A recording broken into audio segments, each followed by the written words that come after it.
Hello, what's up? This is Raymond Guerra. So, dung last video, finiture natin tong power bank na pocket wifi. So, hanggang ngayon actually ginagamit ko pa rin siya 2 bars. Hindi ko pa rin malobat. Anyway, hanapin nyo na lang yung video nito. I'm sure nauna ang video nito na i-publish. Hanapin nyo na dito sa channel kung recommended ko ba to hindi. Anyway, pwede naman spoil ko na pala. Recommended ko to, pero gusto nyo makita kung gaano kakunat ang isang packet wifi na ganito, malalaman mo sa video na yun. Okay? Solid. Yeah, highly recommended actually. So anyway, eto, may sariling battery. Okay? Pero, may mga konting limitation siya. Alright? Now, this one is a different story. Wala siyang sariling battery, pero maliit din siya. Pwedeng packet, kung depende saan mo. Kasi, kita nyo naman, may pagka-bulky, pero hindi siya ganun kalaki. So, this one, kailangan nga lang ng power bank para gumana. Okay? Pero, ang tanong, better ba to or better pa rin ito? Mamaya, mag-usapan natin since first time ko lang din i-unbox ito and binili ko naman ito. So, yes, don't worry, hindi po ito sponsored. Ito ay talagang mga personal choices ko na gusto kong i-test and gusto ko i-recommend sa inyo if ever man, kung goods man. Kung hindi, at least masasabihin ko kayo na wag bilhin ito kung hindi man siya goods. Pero, yeah, malalaman na natin yan dito sa video. Again, first time ko lang din siya matitest. So, try na natin. By the way, bago tayo dumire-diretso, this one daw supports 4G and 5G connectivity. Unlike dito, 4G lang. 4G LTE lang. But this one, 4G and 5G. So, may konting expectation ako na better ito kaysa rito. Pero still, what else? Wi-Fi 6 supported din. Doon naman sa part na to, pareho sila Wi-Fi 6 actually. Saka na nga to. Gawan ko na lang to ng comparison video if ever man. Okay? Pero for now, tama na muna yun. Okay? Dito naman tayo. And then, of course, konting expectation. SIM card, socket, meron na siya. Type-C port, good. WAN and LAN, network port, reset button, global bands. Okay? So, pwede ito kahit sa ibang bansa. Up to 300 Mbps, plug and play, good. Multiple language, Type-C charging, okay, good. Yun nga, yung Type-C charging, yun yung i-connect siya sa power bank kasi wala siyang sariling battery unlike doon sa isa. And looking here, mukhang gawang Russia nito. Or ano bang language ito? Pakisabi na lang ako sa comment section kung anong language itong nakasulat na to. I'm not familiar actually. What else? Wala na nakasulat, so buksan na natin. Paano siya buksan? Ito. Oops. Okay. At ito yung unit. Like I said, maliit lang talaga siya. Pero maliit lang, pero hindi maliit na maliit. About sa part na pagiging kasya sa bulsa, hindi ako masyadong sure. Parang hindi. Kasya siguro sa bag pwede. And ang kasama sa box, isang LAN cable, good. Pwede. Ibig sabihin, pwede na i-direct to sa PC. Or kung laptop nyo, mayroon pa ring LAN port, pwede. Nice, di ba? User manual, 10 watts na charging brick or power brick, and Type-C to Type-A na charging cable. So basically, ito ang kasama sa box. Ito na yun, okay? Move on na tayo, busisiin na natin. Okay, konting tour muna. Meron tayo ditong mga LED indicators. Power, probably 1, and then network and signal. Okay? And we have the Wi-Fi 6 branding. So supposedly dapat malakas ang bato nito sa mga smartphone natin. 4G, 5G daw supported niya. Sa taas, more like ano lang ito, singawan, which is good. Kung walang patayan na magiging gamitan nito, dapat lang meron talaga siyang singawan. Sa gilid, meron tayo ditong LAN port, USB Type-C. I guess that's the power slot, yung Type-C na yan. And the R button, which is, I assume that's reset. And I am assuming din nandito yung SIM card. Nandito yung SIM card, okay? So, nakatago naman siya and protected. So, for this, since sabi naman niya is global band, so I assume kahit anong SIM card is pwedeng gamitin dito. But, the problem is, hindi siya gumagamit pala ng nano. This is using micro SIM card. Micro yata, yung sumunod dito na size. Luwag yun. So, kailangan ko yung housing nito na isa pa. I assume pwede na to. Nanghiram lang ako sa ibang SIM card na housing. Kulay blue and kulay orange. Okay, I hope hindi ko nasira tong SIM card na to. Kasi last time, pinwersa ko siyang matanggal. Okay, supposedly nakadapa. Okay, nakadapa siya. And dahan-dahan. Baka humiwalay siya sa housing. At ayun na nga, parang humiwalay sa housing. Op. Okay, sinunod na natin. Sasarado na natin. Hopefully tama. And then dito sa ilalim, andito yung IMEI, MAC1, MAC2, serial number, and the password, yung default po na password ng web UI niya, and then we have the Wi-Fi na rin. Okay? Pwede mong palitan po yan in case na gusto nyo palitan after ng setup. But for now, yan na muna ang gagamitin natin as default para mabilis, okay? So, andito po sa ilalim in case na nakalimutan nyo na yung password na ginawa nyo kasi kinostomize nyo na yung password ng Wi-Fi and so on. Pindutin nyo lang itong reset, that reset button, and babalik lahat dito sa setup na to, okay? Anyway, pwede natin i-try ngayon dito. Actually, test na natin agad. For this, gamitan na lang natin ng itong power bank na to. This is from Ugreen, direct na agad. Diretso na natin. Again, pwede naman ito sa power bank. Ayun, umilaw na agad. Okay. Now, it looks like okay naman na siya. Lahat naka-green, which is a good sign, I think. Now, di-disconnect ko to and pasok tayo sa bagong Wi-Fi. Supposedly, ano daw ulit ang hanapin ko? Ang pangalan ay 4G CPE. Okay, 4G CPE. Ah, ito na pala. 4G CPE. So, pasok tayo. Password is 128 lang. 3. Okay, connect. Ayun, nakapasok na agad tayo. And now, papasok naman tayo ngayon. Siyempre, gusto ko makita yung kanya interface. Alright. Sa mga magtatanong, ito po ay Xiaomi Pad Mini na tablet. Okay? So, for this, ang i-enter natin is yung nakalagay dito na IP address and password. Admin lang din naman. So, 192.168.0.1. Pasok. Ayun. And then, admin lang din yan. Admin o small letter lahat. Login. Pwede nyo pong palitan yan in case na pagkatapos nyo nang i-setup. So, actually, plug-in play na pala siya. Hindi na i-setup. Kung gusto nyo lang palitan, pwedeng palitan na. Okay, so right now, nakikita natin is 4G. I believe this is 4G. FDD-LTE. Andito tayo sa loob ng bahay. So, mamaya itetest natin sa labas para baka sakali makita natin na makapag 5G siya. But for now, we are seeing 4G connection lang. And so far, okay naman lahat. Naka-green. Okay. Statistics. Yeah, see that? Nakita, detect na agad na Xiaomi Pad Mini ang gamit natin. And of course, pwede nating i-block, which is good. Meron siyang ganitong feature. Taga-control ng kung saan yung mga smartphone na nakakonect, pwede mong i-block in case na ayaw mo na silang bigyan ng internet. That's good. That's nice. And of course, may data management tayo dito. Gusto ko itong i-enable. Oh, data management. Ito pala yung time and data. Bakit may edit? I wanna see why. Okay, next. Okay, pwede mong i-edit kung ilang oras na lang. Which I like this. Meron siyang ganitong feature. Pwede mong orasan kung ilang oras lang or timer. Pwede kaya ito mag-timer? 0%? Oh wait. You reach 0% to remind me. Reminder lang. Okay. Hours plan. Okay, in case na gusto mong orasan din yung connection, ba? Parang gusto ko to Guro explore ko to sa susunod na mga videos, no? Pero for na gusto ko lang muna ipakita kung okay siya or hindi. SMS, pwede kang mag-send ng chat. Gamit yung SIM card. Pwede kang mag-send ng text. I like this. Okay, I like that. Pwede. SIM card. Okay, anyway. Device, pwede. Pwede kang gumawa ng text. Click mo lang tong new. Nakakagawa ka na ng text. And if ever man, meron ditong, lalabas dito yata yung number of text messages. That's good. USSD, in case na may gusto kang salihan na promo. And settings, may APN settings tayo dito. Pwedeng manual. Hindi ko matap yung manual. Next. Previews. Ito sa quick settings pala to. Okay, auto. Next. Network, kung gusto ko na siyang palitan. Next. Of course, security mode, configuration, apply. Okay natin, yes. Okay, so far okay naman. Now, dito sa advanced settings, dito yata pwedeng pakialaman ang APN. Connection mode muna. Saan ba tayo? Connection settings. Connection mode, manual. Pag manual, APN, itong APN. Ito yung manual. So, pwede mo siyang i-edit yung APN. So, meron kayong mga alam na magic APN dyan. Good. Meron din siyang support for VPN. That's nice. And Wi-Fi settings, daming feature pala nito. Parang gusto ko to. Wi-Fi settings, okay. SSID, yan. Kung gusto mo lang palitan yung name, kung gusto mo lang palitan, okay? Actually, gusto ko na siyang palitan. Palitan na natin yan. Lagay ko muna is Rain 3. Okay? Yan na muna palatandaan ko sa kanya. And of course, the password, pwede ko na rin palitan. From 1, 2, 3, 4, 5, 6, 7, 8. Palitan ko na ng sarili ko. Okay, dahil pinalitan ko na, disconnect na ako. So, i-connect ulit sa bagong pangalan na ng Wi-Fi. Ito na yung bago, Rain 3. And connected na tayo. Good. Continue tayo. May power saver siya. Okay, okay siguro yan kung gusto mong magtipid sa kuryente o sa power bank mo o at data. Advanced settings. I can choose 20 and 20. Okay, good.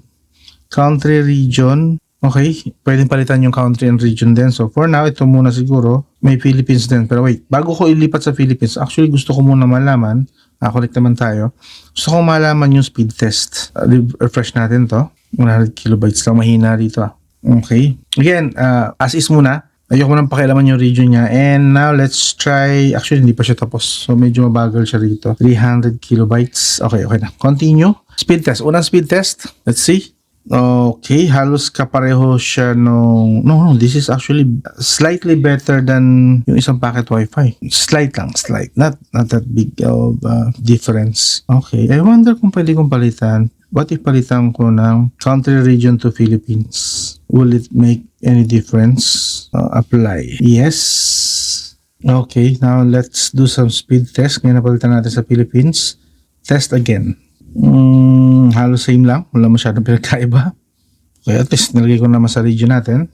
Mas okay na ilagay sa region natin kasi may mga website kasi na kapag ang na-detect nilang region ng ibang bansa, yung website na yon usually, hindi naman madalas pero may mga ganong website, ay papakita nila is language ng bansang yon. And pag Chinese, hindi Chinese character na mabasa mo. So yeah, para sa akin okay na mas maganda na ilagay nila sa Philippines itong country region. And bandwidth select is 2.4 GHz. Why 2.4 lang ito? Kasi wala siyang 5 GHz. To be fair, Wi-Fi 6 naman siya. And Wi-Fi 6 siya. Pero ang nakikita ko kasi is it looks internet Wi-Fi switch. It looks like parang ano lang. Parang 2.4 GHz lang. Hindi ko pwedeng palitan eh. So walang 5 GHz. Pero supposedly meron eh. Meron din siyang firewall settings in fairness. Pero wala akong makitang switch para sa 5 GHz. So I'm not sure kung gaano ka-reliable ang Wi-Fi 6 nito mamaya. Wala siyang 5 GHz sa totoo lang. So medyo nadidismay ako dun sa part na yon. Although okay lang naman yon since hindi rin naman ganun kalakas. Kasi ang 2.4 GHz is okay kung below 100 Mbps. Since so far hindi naman tayo nakakakuha dito sa area ko ng 100 Mbps. That's okay, 2.4 GHz. But if mapupunta ako sa lugar na 100 Mbps pataas, 2.4 GHz is mabibitin na. Hindi niya maximize yung speed na ganon. Lalo't hindi rin naman ganon kalakas ang, I'm sure, itong router na ito. But yeah, that's just my problem right now. Pero for now, inakapa ko pa siya. But if baka mayroon lang ako kailangang makitang switch for, again, 2.4 GHz to 5 GHz. 2.4 pa rin sa band selection. How about this? Apply natin. So I think I broke it. Nawala. Ang natira is packet rain, which is ito. For some reason, nawala na yung rain 3 ko. So yung rain 3. Uh-oh. Need to fix this. Kailangan ko bang i-reset? What? Maybe turn off saglit. Naghang ba? What? I don't know why. Okay.